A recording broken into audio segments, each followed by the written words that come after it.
जैसे अग्नि, दृष्टांत देते हैं, अग्नि दाहक लक्षण वाली है। अग्नि जो है ये दाहक बालना, वो काष्ठ, लकड़ी की अग्नि, तृणी की अग्नि, कंडा, छाना आदि। छाना क्या कहते हैं? गोबर, आदि समस्त दाह को दाहती है। अग्नि लकड़े को और कोलसा को और तृणा को जलाती है। दहती हुई अग्नि दयाकार होती है। जो चीज को जलाती है ये रूप है, ये अग्नि, ये आकार होती है। लकड़ी या कोलसा पर उसका विचार है कि जो उसे काष्ठकर्म अंडे की आकृति में देखा जाए तो काष्ठ की अग्नि, तृण की अग्नि, खंड की अग्नि, ऐसा कहना साचा है। ये पर्याय लकड़ी का अग्नि हुआ, छाना गोबर की अग्नि, तो आकार तो ऐसा हुआ नहीं। तो एक आकृति से देखे तो आकृति की अपेक्षा से अग्नि की पर्याय की दृष्टि से पर्याय बराबर है। समझ में आया? अग्नि, कंडी की अग्नि, ऐसा कहना साचा है। और अग्नि की उष्णता मात्र विचारा जाए। काठ ने लकड़ी ऐसा नहीं है, ये उष्णता उष्णता उष्णता उष्णता। तो अग्नि को उष्णता मात्र से विचार करने पर ये काठ ने लकड़ी की आकृति जो अग्नि की है, ये आकृति पर्याय में चली गई, वस्तु में नहीं, अग्नि में नहीं है। समझ में आया? भगवान आत्मा अग्नि उष्णता तरफ नजर न करो, अने अग्नि जिसको जलाती है इसकी आकृति से देखो तो ये पर्याय तरीके सच्चा है।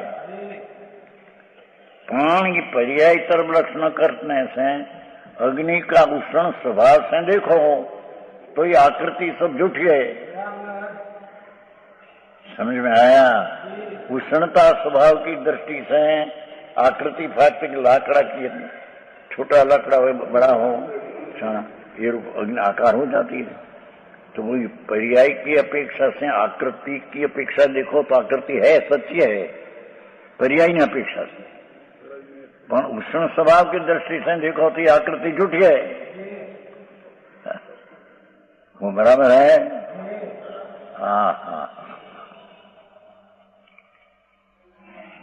हाँ, तो दृष्टांत है जी, सिद्धांत तो आत्मा में उतारना है। अग्नि की उष्णता मात्र विचारा जाए ज्ञान करने में, उष्ण मात्र अग्नि है। काष्ठ की अग्नि, तृण की अग्नि, खंड की अग्नि, समस्त विकल्प झूठ है। उष्ण मात्र अग्नि देखने से काष्ठ की अग्नि, लकड़ी की अग्नि, ये सब झूठा है। ये तो पर्याय की अपेक्षा सच्चा था, वस्तु की अपेक्षा ही झूठा है। समझ में आया? इसका नाम साधवास है। साधवासन है, वस्तु पर्याय है, जितना पर्याय है, पर्याय नहीं है ऐसा नहीं। पर वस्तु देखने से पर्याय वस्तु में नहीं, इनो पर्याय नहीं है। व्यवहार तरीके नहीं है, व्यवहार है। व्यवहार त्रिकाली न्यायिक स्वभाव में है नहीं, और व्यवहार से नीचे होता है ऐसा त्रिकाल में है नहीं। एम पर्याय है, पर पर्याय से द्रव्य जानने में आता है, ऐसा है नहीं।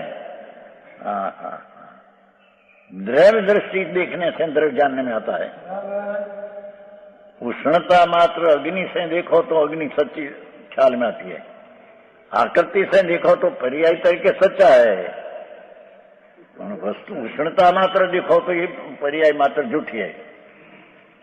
ऐसे ये तो दृष्टांत हुआ। उसी प्रकार नव तत्व जीव के परिणाम है। देखो वो जे अनादिकाल लीधा था जुदा है भाई, आमा तो संबंध जरा शुद्ध लीधा था। क्या किया? पहले कहा था 6 श्लोक में कि नवतत्वपणे प्रणमता है मिथ्या है। ये इस वक्त संबरिद्रा मोक्ष सच्चा नहीं था, औपचारिक कहने में आया था। बंध का थोड़ा अभाव, राग का मंद, ये अपेक्षा संबर ने गिनने में आया था, वस्तु नहीं। आ तो वस्तु है। आत्मा पुण्य पाप पणे हो और संबरिद्रा मोक्ष पणे हो तो पर्याय में हो। पुण्य ने पाप आश्रव बंद 4 मलिन है और संबरिद्रा मोक्ष 3 निर्मल है। तो आश्रव में पुण्य पाप नाखो तो पुण्य पाप आश्रव बंद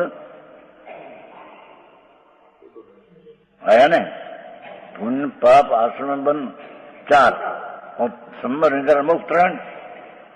7 रूपे परिणमन है तो परिणमन की अपेक्षा ही परिणाम की अपेक्षा बात है, सच्ची है। परिणाम है नव तत्व जीव के परिणाम ही परिणाम कितने ही शुद्ध रूप है। संबरिद्रा मोक्ष शुद्ध रूप है और कितने शुद्ध रूप है। पुण्य पाप आश्रम बंदी अशुद्ध है।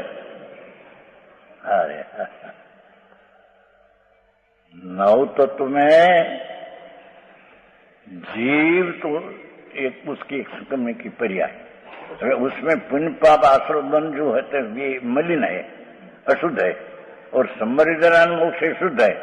ये सब पर्याय है। मोक्ष भी पर्याय है, संबरिद्रा भी मोक्ष मार्ग भी पर्याय है। ये नव तत्व जीव के परिणाम है। देखो आश्रव बंध पुण्य पाप भी जीव की पर्याय का जीव परिणाम है। कर्म से हुआ है, अजीव से हुआ है, एम नहीं। ये आएगा पीछे 8वीं का समझेगा, 8वां श्लोक में। ये आत्मा में मिथ्यात हो, राग द्वेष हो, पुण्य पाप हो, ये 2 आश्रव हो और रूपना बंद भाव बंद वो ये जीव का परिणाम है। ये परिणाम कोई कर्म का है, अजीव से हुआ है, ऐसा है नहीं। समझ में आया। और कितने शुद्ध रूप है। संबरिद्रा परिणाम है, शुद्ध है। पर ये तीनों शुद्ध पण पर्याय है न 4 अशुद्ध है, वो पर्याय है। जो नव परिणाम में देखा जाए तो नव ही तत्व सच्चा है। जीव की पर्याय, अजीव की पर्याय अथवा अजीव को जानने की पर्याय। पुण्य पाप आश्रव बंध संबरिद्रा मोक्ष पर्याय से देखो तो नव तत्व पर्याय से तो बराबर है। पर्याय नहीं है ऐसा नहीं, पर पर्याय आश्रय करने लायक नहीं। भेद नव है, सम्यक दर्शन का विषय नहीं।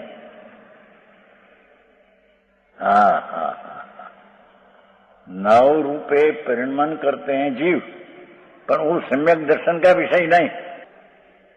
समझ में आया। चिद घन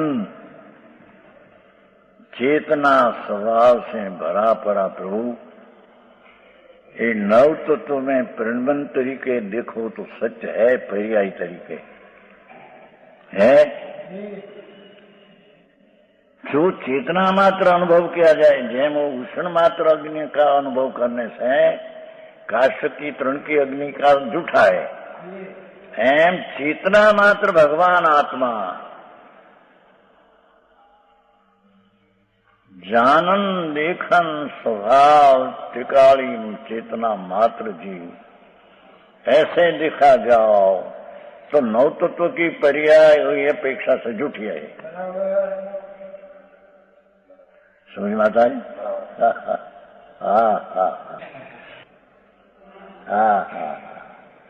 यहाँ कहते हैं देखो कि अग्नि काष्ठ तृणा छाना गोबर और रूपे जब जलती है तो वो आकृति रूप अग्नि होती है।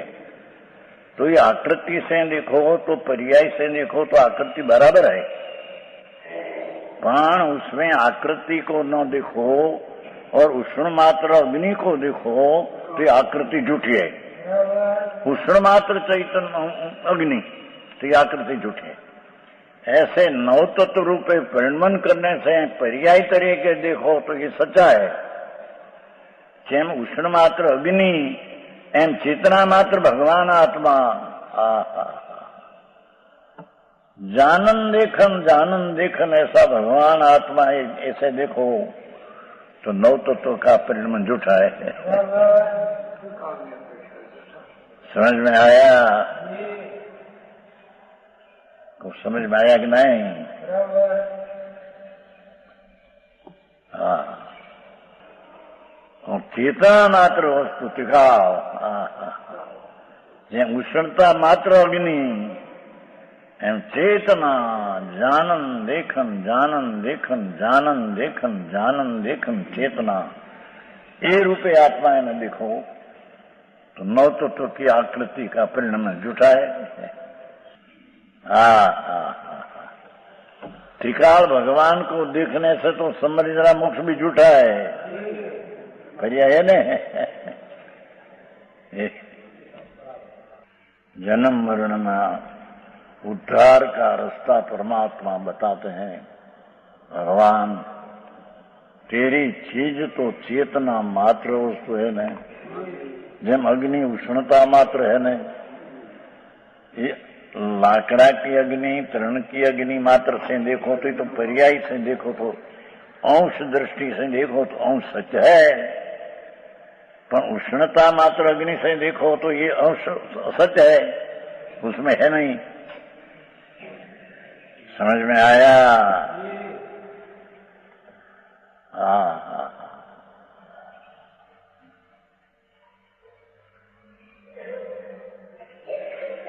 ऐसे भगवान आत्मा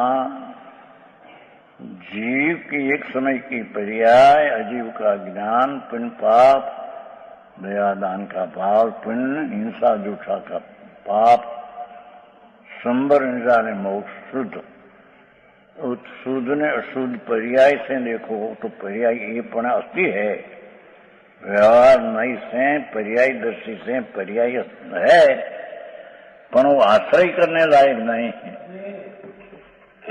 ये सम्यक दर्शन का विषय नहीं, सम्यक दर्शन का ध्येय नहीं।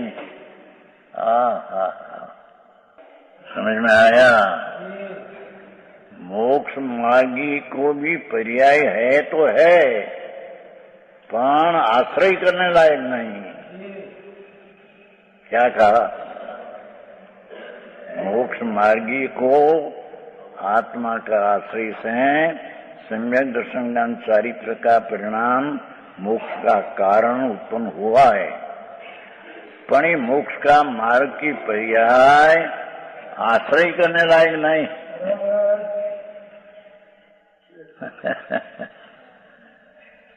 है इतना जानकर आश्रय करने लायक तो त्रिकाली चेतना भगवान है। कौन? समझ में आया? भाषा तो सादी है भगवान, कोई भाषा कोई आखिरी नहीं है। संस्कृत में व्याकरण मोटा है। हाँ तो भावत अंदर चैतन्य भगवान जो क्या किया, चेतना भाव अनुभव किया जाए। लो, चेतना मात्र अनुभव किया जाए। यो त्रिकाली चेतना स्वभाव है, स्वभाववान भगवान आत्मा अने चेतना उसका स्वभाव है। तो चेतना स्वभाव मात्र का अनुभव करने से ये भिन्न भिन्न जो पर्याय है ये अभेद में है नहीं, तो ये अपेक्षा से अभेद में भेद है नहीं, ये अपेक्षा से भेद को झूठा कहने में आया। धर्म का लाभ तो इसको होगा कि भगवान आत्मा चेतना मात्र वस्तु होने पर भी पर्याय में अवस्था में नव रूपे परिणित तो दिखते हैं, पर वो तो व्यवहार नहीं का विषय है, पर्याय नहीं का विषय है। वस्तु चेतना मात्र भगवान,